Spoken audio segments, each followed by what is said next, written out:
If T22 was a strategy of necessity, T25 is a strategy for growth, because you're spot on. We had to transform Telstra, and it wasn't just about getting the cost out. It was also about radically simplifying the company, re-digitising all of our technology, establishing our leadership position in 5G, and of course setting up our infrastructure business as a standalone business unit. And now we're 95% of the way through all of that, and so we're in a great position to leverage those capabilities for growth in the future. Okay, talking about growth, you and I have often talked about the fact that in many ways Telstra is undervalued as a technology company in Australia. When you saw Canva this week raise money and its valuation went to $55 billion, which is more than Telstra, which has been going for such a long time, what does it make you think? Because, of course, a business such as that can't exist without a business such as yours.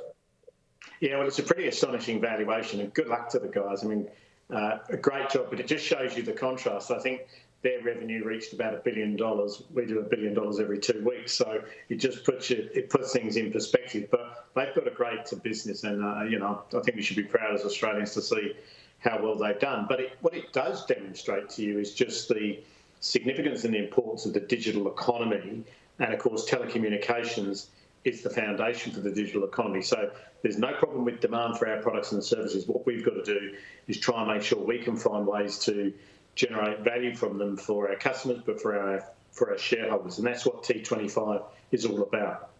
So is it really about the fact that Telstra arguably could find a business or be an investor in a business or create a business that might do the same thing as Canva has done? I mean, you've got all the skills, you've got all the technical abilities. So is it a case of trying to find those types of businesses which might, again, create that value for your shareholders?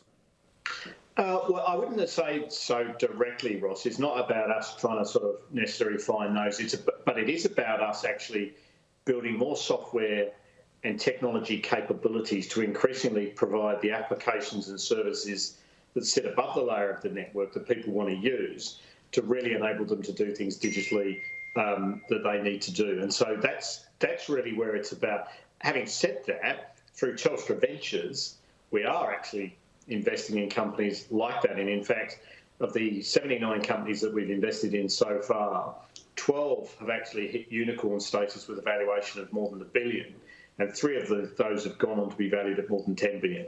But one other aspect of this is, even as soon as you've had the rollout of the 5G technology, which everybody's excited about, the Internet of Things, the businesses that might emerge from that, you've started to talk about the planning for 6G technology by the end of this T25 period. Just explain, what is the difference between, sort of the 5G and the 6G technology?